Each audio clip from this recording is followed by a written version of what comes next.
Sorkar TV. Together we achieve, together we can fly, reaching for the sky. ICFA University, Meghalaya. Kakunhun Menteri Jongka Sorkar Jela haka apnya trek macung aja punreu kalamanjor ya kamang pisa ke bakot arpuar point nuklir nang mata ban Siew baluksan ba Jaka nang mata ban tei ya ke transmission line sispa laifuar kilowatt ke bajrong 0.1 kilometer haka senang mau khanu New Shillong Township ya kani karai lasim haka jinglang jo kakunhun Menteri kepala penyiat jo menteri yang ba ke jela ukondrat ki sangma Haba pensya sekila petai kubur hadiang ke jingalang Menteri ke Sorkar Jela Markus and Marak ulong bakani ke transmission line kan penyesok ya ke substation ke badan menta ke ba arspa arpo la sispa laifuar kiwi bak ke substation ke ba temu ban Shna temai ke ba sispa laifuar laifulai kiwi r into sanpo MVA hamau khanu. The requirement of land compensation during the construction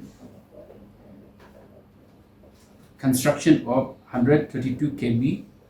transmission line from 220/132 kV Siew substation to be proposed 132/33 kV,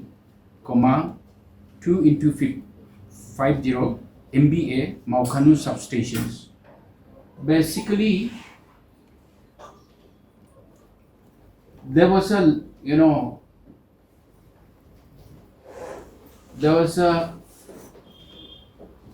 a stretch of around 6.5 kilometers transmission line which is being drawn the line to the switches Maukhanu substations.